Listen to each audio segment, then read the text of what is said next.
Und damit recht herzlich willkommen zum heutigen Vortrag. Wir sind heute im zweiten Termin des GeStEIN Kolloquiums im Wintersemester 2021/22.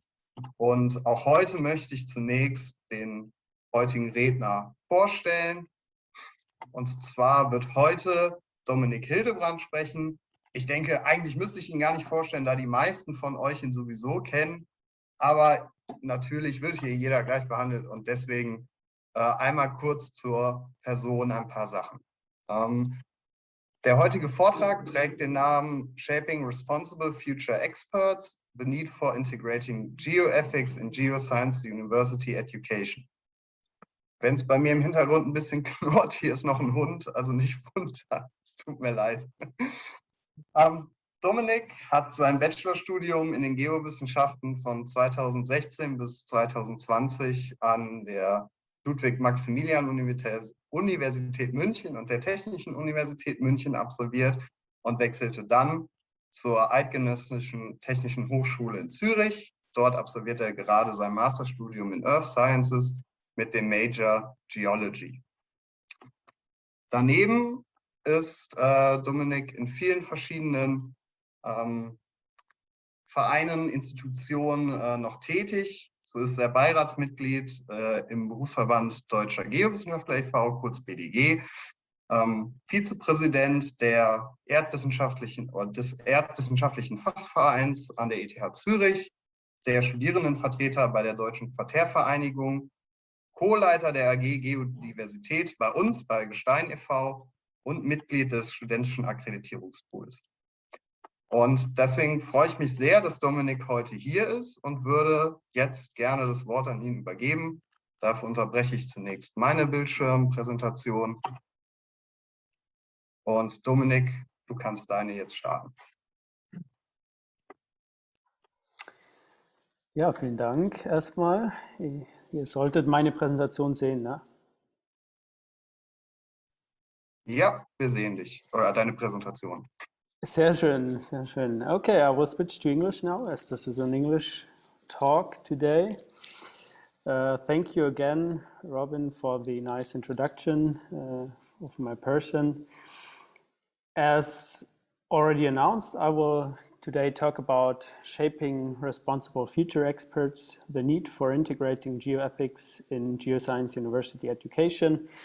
This is a talk about geoethics, but probably not covering the whole broad field of geoethics, but it is more from a perspective of student representative or maybe from an academic point of view and how we can introduce or integrate geoethics in Geoscience University education. And of course, I'm happy that at least I think more than 20 of you are here, and I can see not your faces, but of course your names on the list, and I'm very happy that you're interested in geoethics. So although this is a talk about, as I already said, about the academic perspective or the perspective as a student representative, I will just quickly introduce the concept of geoethics because I'm sure that not all of you are familiar with this concept. So what is geoethics? And for this reason, I gave you here, I put on this slide a definition of geoethics from the International Association for Promoting Geoethics, which is an international association interested in geoethics and yeah, like it's already written here, promotes all kind of geoethical initiatives and projects. And this is a rather formal definition and also rather long definition. And I summarized the main or the most important points here in this slide. It's about research and reflection on the values which underpin appropriate behaviors and practices wherever human activities interact with the Earth system.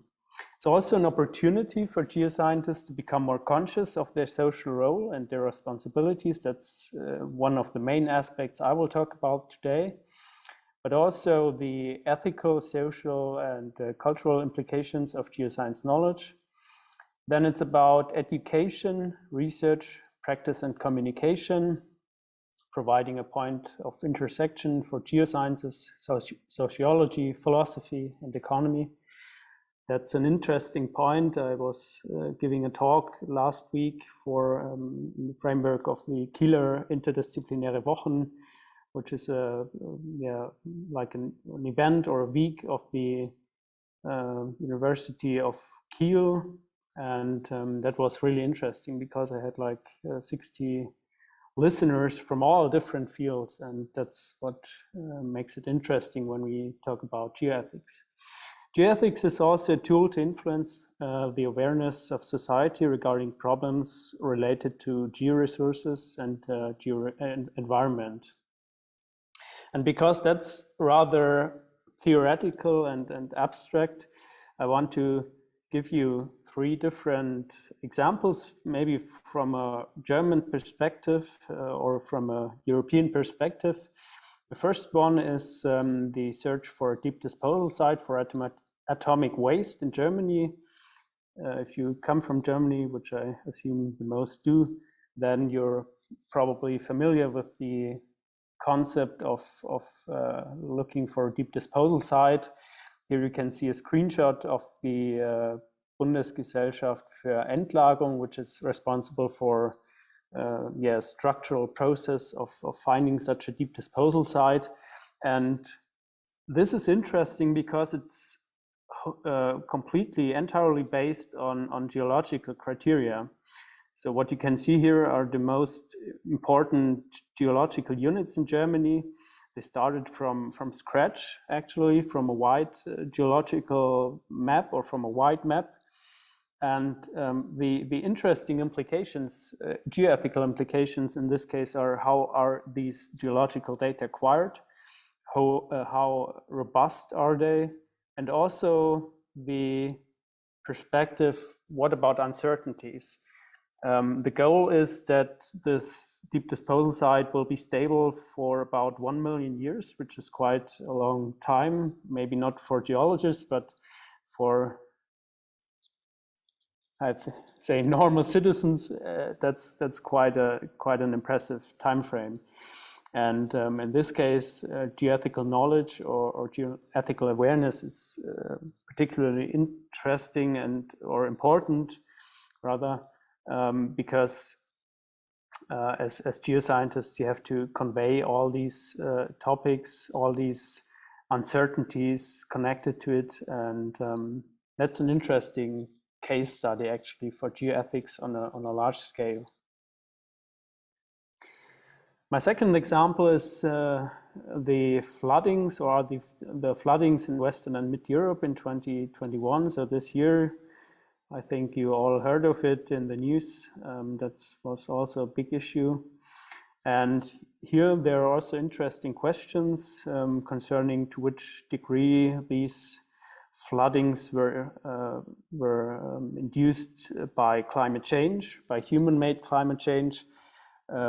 But also what were other triggers, for example, for this catastrophe. And in this case, there's attribution research which is necessary to disentangle, on the one hand side, natural effects from human-induced effects on the other hand. And geoethical awareness leads to a differentiated assessment of these complex scenarios. So it's quite inappropriate to just say, like, on the day it happened, that this is connected to climate change. We're geoscientists, so we are able to assess the situation in a more differentiated way. We can say what are possible triggers of it, and then we have to do research on it. What happened here? And of course, the third point is also very important, that georisk communication, that is of increasing concern also when you look at La Palma, the volcanic eruption. What is the role of geoscientists in appropriate communication of these georisks, so that people are aware of these georisks, but there's no like panic about some announcements of potential risks. And my third example or case study, or however you want to call it, are deep drillings, for example, for geothermal energy generation, which is a big topic, especially in southern Germany, but also in other regions in Europe and around the globe. Here you can see an example from Puchheim, which is south of Munich, and there was a big debate, a local debate on the topic of deep geothermal energy generation. And of course, this is an important topic for geoethics too, because we talk about citizen participation. Which risks are there? Are there some uncertainties? Are there certain probabilities of risks? You can see here that there's a high groundwater table involved, and that are all some different aspects. So I have to just quickly switch here the light on because it's gone out. But I managed this. Yeah, there it is. Great.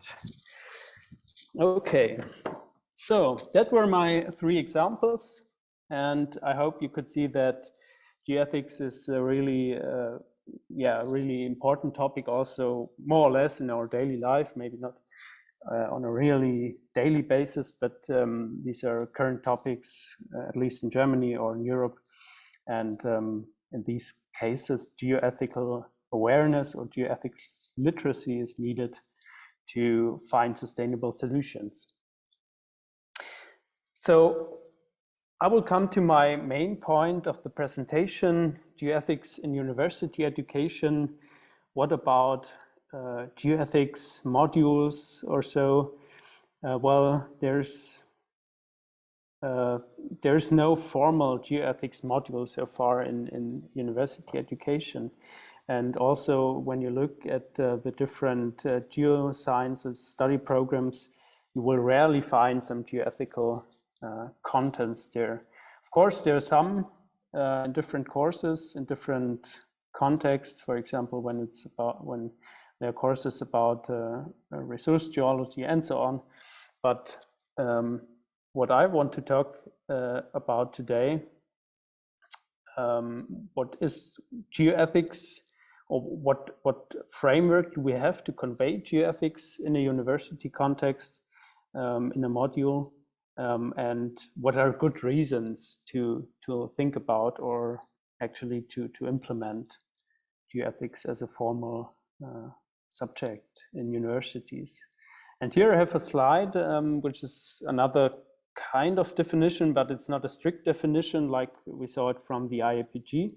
But this is a framework I put here on the slide, which reflects a possible concept to convey geoethics in universities. You can see that there are numbers given to it. You can see this in a kind of hierarchy, but it's actually not possible. You can just see it next to each other. Geoethics is about how we relate to our own discipline, its methods and its history. It's about how we relate among each other. It's about how we relate to the environment, to other disciplines, and to society. And when I talk about we, I mean, of course, geoscientists, because I think most of us are geoscientists, but maybe this is also something to think about. And as I already said, these points are not a strict definition. I thought about it, and I think that this concept here could help us to introduce geoethics at universities. And I will come back to this slide later. Yeah, and now really the core, what is there, why is there a need to train future geoscientists in geoethics? And I want to give you some examples why we are really facing challenging times for geoscientists or for geosciences in general. We have some big societal challenges which can't be solved by rather technical geoscientific knowledge only. So it's maybe not rewarding or not future-oriented to just train people in some technical disciplines. But if they want to solve problems like climate change, raw material supply, geohazards, and so on, these are all very highly societal relevant issues, then you have to train them also at the interface to society and how they can really find sustainable solutions. And therefore, you also need a certain understanding of how societies function and so on. Then we need a transformation from a historically male-dominated science towards an open-minded and diverse scientific community. The geosciences are traditionally male-dominated, and our discipline lacks diversity. And in my opinion, we have to actively work on this transition, and geoethics could be a solution for that. What is the image of geoscientists in society? Why do people still believe that geologists are hammering on rocks all the day and then search for fossil fuels, for oil and coal? That is a very outdated image, but it's still alive. And geoethics could help us to convey a modern picture of how geoscientists work. And this is also an important step to make people aware of geo-related issues. Then the next aspect, do we communicate geoscience knowledge to society and to policymakers? If yes, how? So that's also an important point, also connected to the last point, what is the image of geoscientists? And last but not least, why do university enrollment numbers in geosciences decreased? So we all see that there's a great awareness for environmental topics, for geo-related topics. In the young generation, we have great movements, political movements, but why don't more of them study geoscience? That's an interesting question. Now, all these questions together are a great motivation to reflect on geoethics and to probably introduce it to university education. And an important point, in my view, is that geo plus ethics is obviously not sufficient. And that's what I observed over the last years. And I want to give you another range of examples. And for this reason, I want to use the topic of fieldwork, because fieldwork is still a fundamental part of geoscientists' work. And this topic implies a range of questions, for example, on how we organize fieldwork in times of global change, but also how we manage to integrate geoscientists with physical or mental illnesses in field-based activities, how we deal with each other in general, but also especially in remote and or mentally and physically challenging environments, and also how we deal with our research objects and local residents when we do research, when we go into the field. So I will give you some concrete insights into the different points, how we organize fieldwork in times of global change. It is necessary that we conduct careful planning of fieldwork regarding the routes where we want to sample, to avoid unnecessary emissions. That is a really important point. And of course, directly connected to it, the question of climate-friendly mobility, for example, using public transport and bikes where possible. I mean, you know that it's not always possible, but there are cases in which it is possible to use a bike or to use public transport when doing fieldwork. And I also started a kind of little experiment this summer when I was a teaching assistant for an introductory geological mapping course. And I have chosen the climate-friendly option, traveling by first train, then bike in the mapping areas. Of course, there was a strike of the German train service, which was not very easy then to organize, but it worked out and was a great experience. In this context, I want to shortly talk about the two modes of thinking environmental ethics after Dieter Birnbacher, which is an environmental philosopher. And he talks about, or he differentiates between a desirable state or desirable states. which are kind of the ideal status. And then there's the question of how we can reach these states, given the actual realities. So for example, limited influence, but also limited knowledge, limited empathy, and actual motivations to do certain things. And on the way to the ideal status, immoral or also unfair actions are not per se excluded. And this sounds very, very theoretical, but I want to give you an example and you can think about it. For example, when you do paleoclimate research, you go to an exotic place, you know, like Patagonia. Of course, you use an airplane to get there, and you do field work to get a better understanding of how our climate functions. You take samples, probably meet some local researchers, and this leads us to a better understanding of how our climate system functions, and that in turn enables us to prepare for future climate scenarios. In this case, that's the ideal state. And on the way to this ideal state, do we allow us to do some immoral or unfair actions like using an airplane? So you can think about it. I'll leave it open, and if you want to discuss about it, you're welcome to give your opinion afterwards in the discussion to this talk. Then there's the question how we manage to integrate geoscientists with physical or mental illnesses in field-based activities. That's a topic which fortunately there was done a lot of research in the last years. You can see just 3 research papers on it cited here, or yeah, you can see some screenshots of them.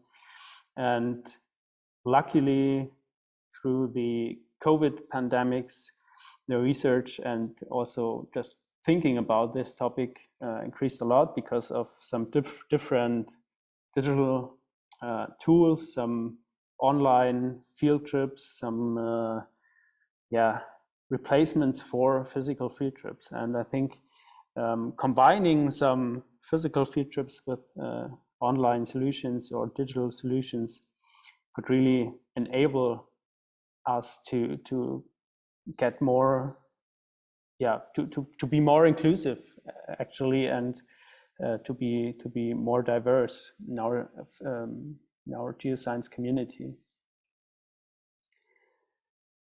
And maybe some of you visited or just saw the film Picture a Scientist. We had a film screening in the context of our Bundesfachschaftentagung, the last Bundesfachschaftentagung.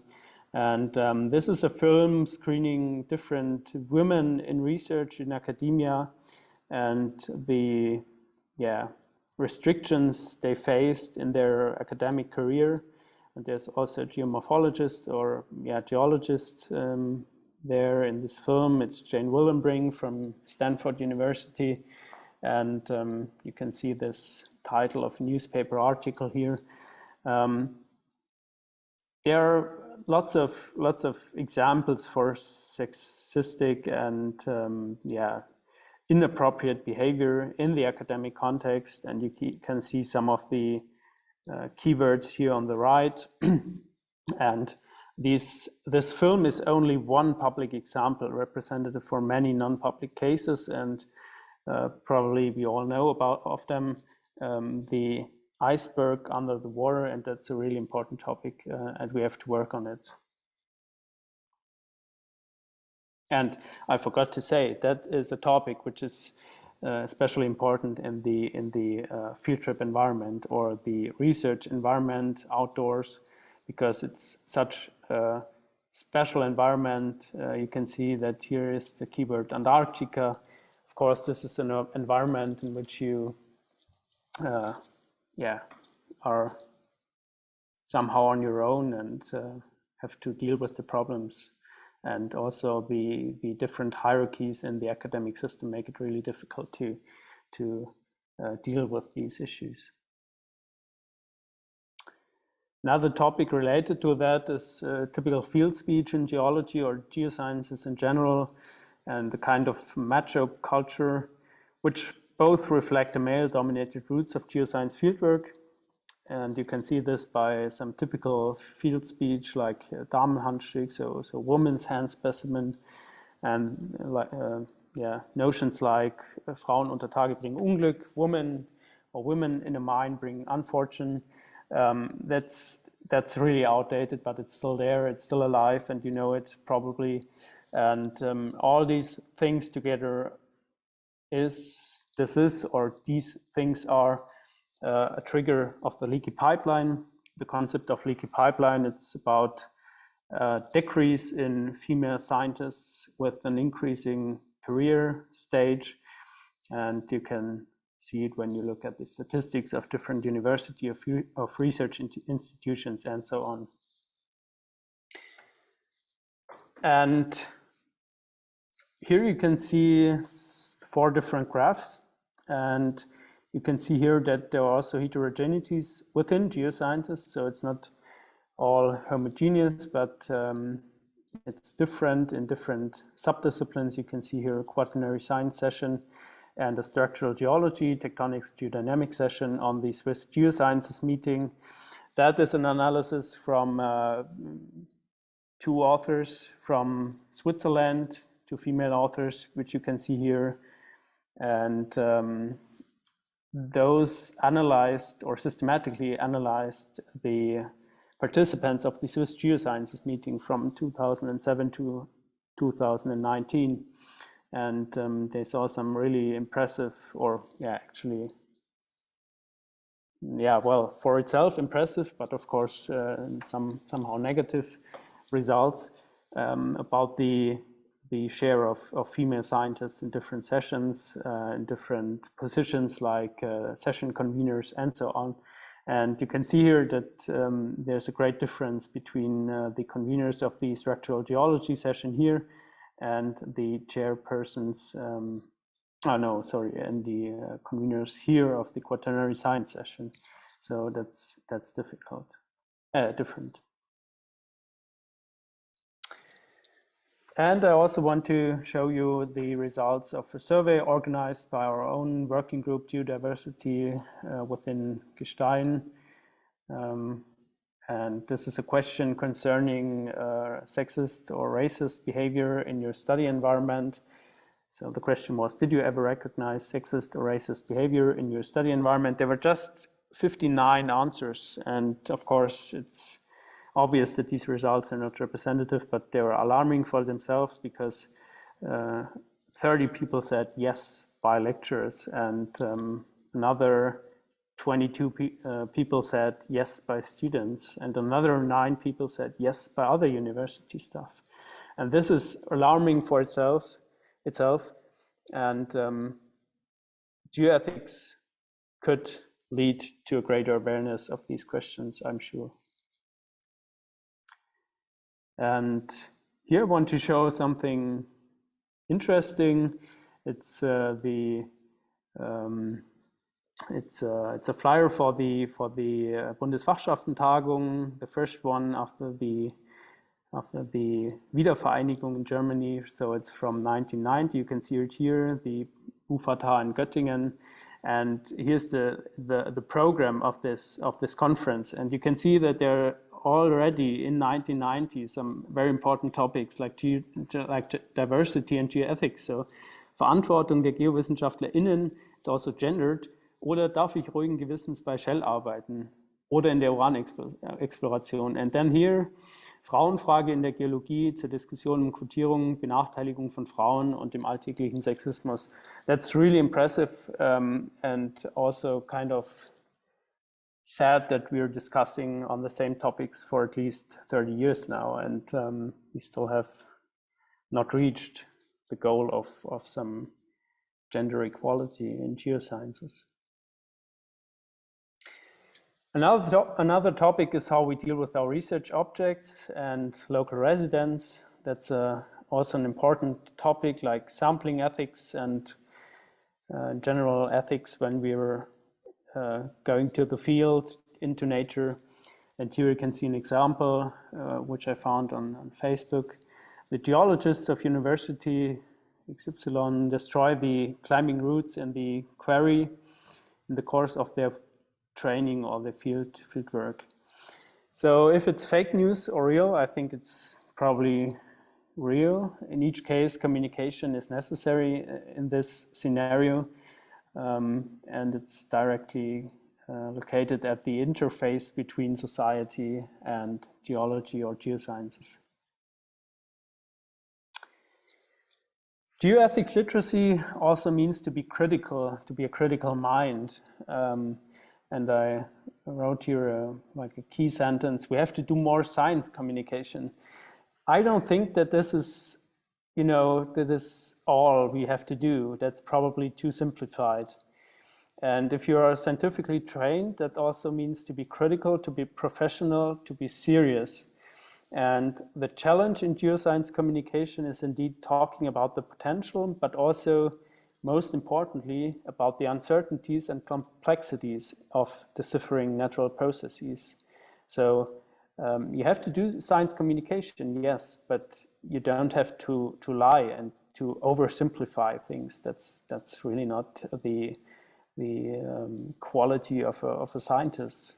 And you, of course, have to differentiate between facts and ideologies. That's also very important, even though you can say maybe science is also kind of ideology, but yeah, you can think about it.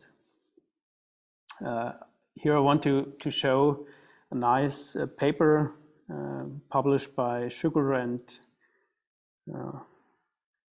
range of different authors in 2021, so this year. It's about the massive rock and ice avalanche in the Indian Himalayas. You probably heard of it. It was a great disaster, and there was a great interest of media afterwards. And that's interesting because media already has a certain attitude towards such kind of scenarios. They want to hear that it's climate change, but I found it very interesting what the authors wrote here, and I will read it out. Although long-term trends of increasing slope failure occurrence in some regions could be attributed to climate change, attribution of single events, such as the Chamoli event, remains largely elusive. And they also say why they think that this is a bit oversimplified to just say at the first day it happened, that's climate change. And I think that's also one facet of geoethics, to be serious, to be differentiated, and not just say it's climate change. That's not scientific. And because I don't want to argue always for geoethics, in this case, I also have some counter arguments. That are some quite strong counter arguments. Unfortunately, it is in German. It's an essay of Christoph Pauret. It's called Schiffbruch ohne Zuschauer: Warum die Universität nicht mehr Ort gefährlicher Gedanken ist. So basically, he talks about why universities are no longer a place of critical thinking or of dangerous thoughts.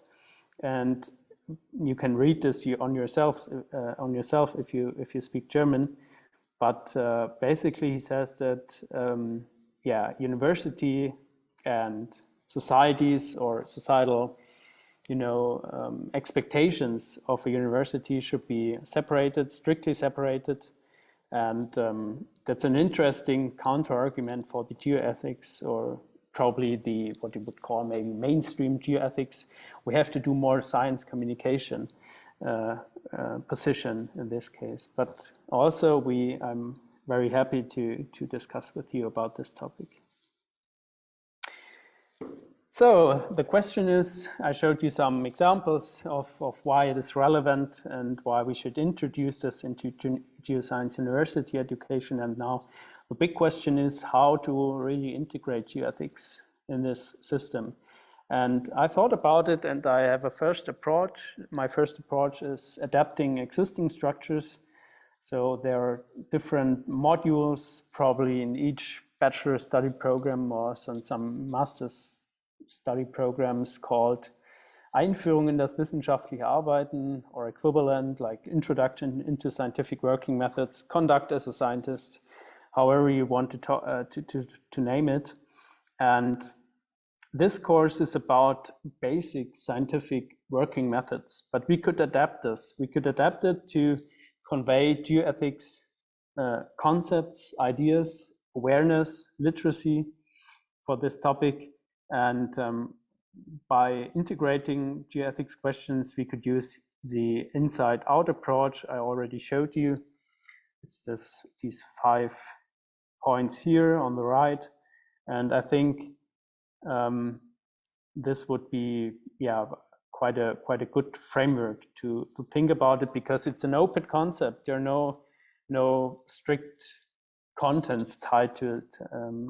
You can, yeah, fill it with different from different perspectives. You know, from resource geology, from hydrogeology, and so on. And that would be a bit flexible in this case. And in a second step, you could rename the courses, or rather the module titles. Martin Bohle, which is probably one of the most prominent geoethics scientists or researchers in Germany, proposed the term Future Studies in Geosciences as a module title for such a course or such a module. And this is a nice title because the term ethics does not appear in this title, which could be probably a problem when we try to introduce such a course, because there's still a lot of natural scientists which think that ethics is nothing to, it's not yeah, you can't introduce an ethics course in a natural scientist study program. That's impossible. And probably or perhaps this would also be a question of geoethics to convey the message that yes, indeed, we need this, and that's an important point of future training of geoscientists, qualifying them to sustainable to sustainably find solutions for future challenges. That's a really important point, and in this case, you have to argue with them. And how could we do this? This renaming, that's more a formal question. You could do this in the course of a re-accreditation process or an accreditation process. That could be the legal basis. In this case, then the Musterrechtsverordnung, which is a document, or yeah, maybe I have to say something about the accreditation process. That's a structural process for the assessment of the quality of study programs in Germany, but also, yeah, probably in Europe.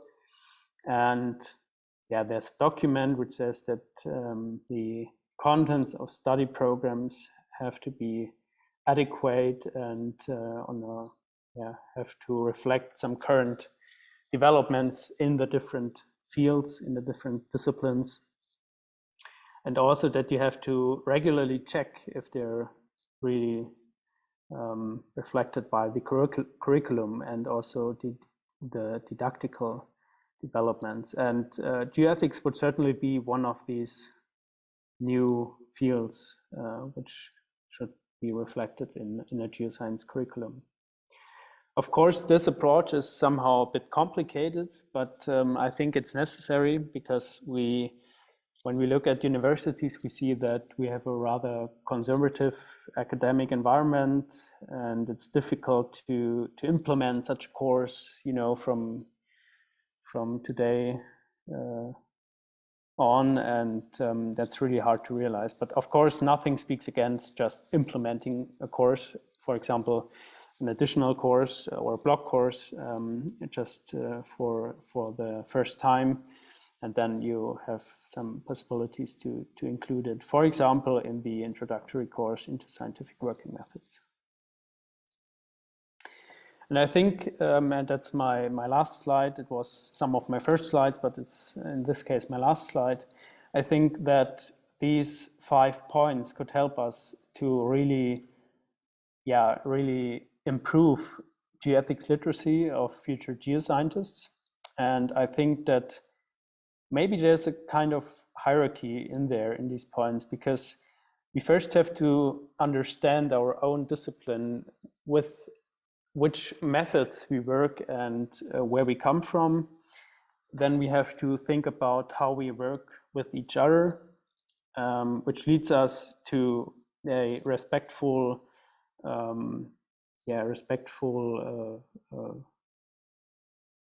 action when going to the field, for example, or doing research outside. And then, of course, also how we relate to other disciplines. So how can we work together with other science disciplines without losing our own core values? You know, that where are we coming from and what's our main knowledge and our main skills. And then if we have all these points, if we have understood all these points, then we are also able to sustainably communicate to society, to transfer our knowledge to society. And I think in this regard, this could really help us to qualify future geoscientists to tackle future challenges in geosciences. And there are a lot, you saw them. So thank you very much for your interest. I hope this was a inspiring insight into geoethics. If you have questions, you can of course always email me, but I would also be happy to discuss with you right now. And I also want to just shortly announce a special talk which we organized. So the working group Geodiversity at GeStEIN. I think one other member, Vanessa, is also here in the audience. We organized a talk called Ladies with Hammers, 19th century female British geologists and their context. It's a special talk by Dr. Martina Köbel-Ebert from the Department of Earth and Environmental Sciences from the Ludwig-Maximilians University in Munich. It will take place on Monday, the 13th December this year at the same time which this talk started, and it's also via Zoom. So if you're interested, we really encourage you to just write us a short email and we will send you the Zoom link. Thank you again. I hope you enjoyed it, and now I'm happy to answer your questions or discuss with you.